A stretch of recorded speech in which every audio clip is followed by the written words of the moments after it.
Ustaz, benarkah jika tidak sempat buat ibadah akikah untuk anak sewaktu dia kecil dahulu, adakah perlu laksanakan ibadah kurban bagi anak tersebut pada waktu sekarang yang umurnya telah belia remaja, Ustaz? Bagaimana? Silakan Ustaz.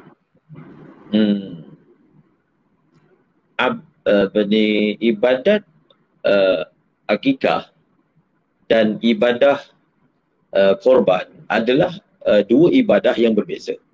Dua ibadah yang berbeza. Ibadah akikah adalah suatu ibadah yang hanya khusus untuk seseorang yang dikurniakan anak. Adapun ibadah korban sifatnya umum. Sama ada dikurniakan anak ataupun tidak dikurniakan anak, tidak ada kaitan. Kaitannya adalah kalau seorang itu Muslim, dia mempunyai kemampuan, dia sudah baligh, maka disunatkan baginya untuk melaksanakan ibadah korban. Apabila seseorang itu terlepas daripada ibadah akikah, adakah ibadah akikah itu diganti dengan ibadah korban? Tidak, kerana akikah dan korban adalah dua ibadah yang berbeza. Apabila kita menyatakan dia adalah dua ibadah yang berbeza, tidaklah salah satu boleh menggantikan yang lain. Apabila seorang ayah terlepas daripada melakukan ibadah akikah untuk anaknya, apa maksud terlepas daripada melaksanakan ibadah akikah untuk anaknya? Akikah untuk anak ni, sebelum kita lanjutkan lagi penjelasan, akikah untuk anak ini adalah menjadi tanggungjawab secara sunat ke atas ayah ataupun ke atas ayah kepada ayah sekiranya ayah dia ada. Apabila ayah itu mempunyai kemampuan berbuat demikian ketika waktu isterinya, ibu kepada anak itu berada dalam tempoh nifas.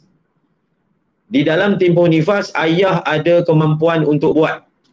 Maka barulah ayah yang mempunyai kemampuan untuk buat disunatkan secara muakkad untuk melakukannya.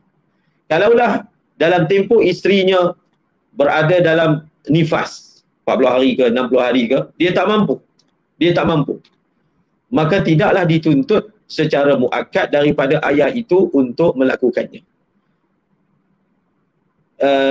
Tetapi masih lagi disunatkan selagi anak itu belum baligh. Kalau anak sudah baligh, maka tuntutan akikah itu tidak lagi ke atas ayahnya, dan si anak itu dia boleh buat akikah untuk diri dia.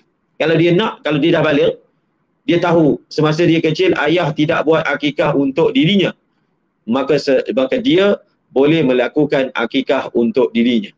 Apabila dia dah baligh, berpindah daripada ayah kepada anak, namun tuntutan ke atas anak itu tidaklah secara muakkad. Apa maksud tidaklah secara muakkad? Kalau anak itu tak buat pun tidaklah dihukum sebagai makruh. Jadi bila anak tu dah baligh, tuntutan akikah ataupun sunat akikah itu masih ada, kekal ia sebagai sunat akikah. Ia tidak boleh digantikan dengan ibadah korban. Biasanya ada satu soalan yang diangkat, iaitu apabila tiba bulan Zulhijjah, apabila tiba hari raya haji, seorang itu dia baru dikurniakan anak misalnya, yang mana lebih afdal antara melakukan ibadah akikah dan melakukan ibadah korban? Antara kedua ini, yang mana lebih afdal? Kenapa soalan ini ditanya? Kerana ayah itu hanya mampu melakukan salah satu. Sama ada dia buat korban ataupun dia buat ibadah akikah. Jawapannya adalah melakukan ibadah korban adalah lebih afdal. Melakukan ataupun mengutamakan ibadah korban adalah lebih afdal. Sebab apa? Kerana ada ulama yang menyatakan ibadah korban itu hukumnya wajib, seperti mana mazhab Al-Imam Abu Hanifah.